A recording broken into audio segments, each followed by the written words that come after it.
L'or est l'investissement idéal, la valeur refuge par excellence, nous dit-on. D'accord, mais quel or? 1. Celui que nous proposent les banques, l'or papier? En fait, il ressemble beaucoup à une action. On achète de l'or qui n'existe pas, il est virtuel. Aujourd'hui, par exemple, pour 300 parts d'or vendues, une seule pourrait être livrée. 2.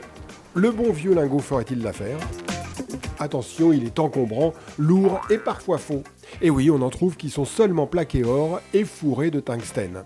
De plus, le lingot n'est pas sécable, on l'achète entier et on le revend entier. Pas facile pour les emplettes. 3. Les bijoux. Ils se démodent, subissent une décote importante et n'aiment pas être de seconde main. En plus, pour être plus solides, ils ne contiennent que 75% du métal précieux contre 90% pour l'or d'investissement sur lequel on ne paye pas de TVA. Alors, il reste les pièces d'or. Pas idiot quand on sait que l'or se conserve très bien et ne subit pas l'inflation. En 1911, avec un Napoléon d'or de 20 francs, on pouvait acheter un vélo. Vous savez combien ce vélo coûterait aujourd'hui? Le même Napoléon.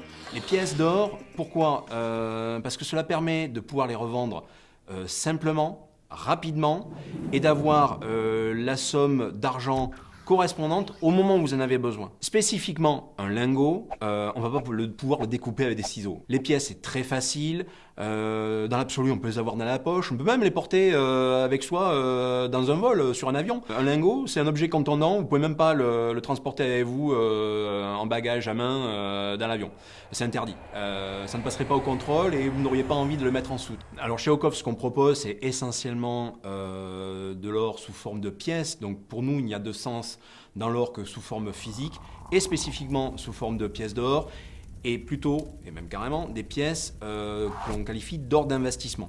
Donc ce sont des pièces avec une pureté la plus haute possible, en tout état de cause au minimum 900 millièmes, et on produit même les Veravalor qui elles font 999,9, donc qui est le plus haut degré en matière de pureté. Autre point fondamental, c'est qu'en période de crise, spécifiquement, les pièces vont prendre une survaleur par rapport au lingot. Souvent, le lingot va suivre strictement le cours de l'or international, et pas plus. Les pièces d'or, en période de crise, vont suivre, au-delà de ça, l'offre et la demande, spécifiquement sur ces pièces. Et c'est là que les choses deviennent très intéressantes, c'est qu'une pièce d'or peut prendre quasiment 2 fois sa valeur, au-delà de l'or qu'elle contient.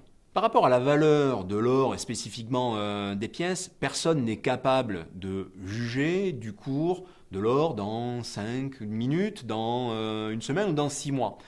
Par contre, il y a une chose qui est évidente et c'est la raison pour laquelle les gens achètent de l'or, c'est qu'en période de crise, l'or va prendre une valeur extrêmement forte par rapport aux autres actifs.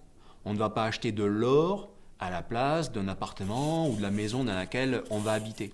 Par contre, l'or se positionne comme assurance de ce bien ou de ces biens que vous avez pu acheter. Parce que le jour où vous avez un problème, que vous traversez une crise, que ce soit personnelle ou une crise systémique, et que vous avez besoin justement de revendre un bien immobilier, que ça puisse être un appartement ou votre propre maison, vous savez très bien que dans ces cas-là, c'est clairement à ce moment-là où vous êtes pressé que vous aurez le plus de mal pour vendre votre bien au meilleur prix. Et c'est là que l'or va vous permettre de passer beaucoup plus facilement cette période, parce que vous allez revendre votre or évidemment à un meilleur prix puisqu'on est en période de crise, sans donc à devoir vous liquider sur un bien immobilier qui à ce moment-là était par définition illiquide.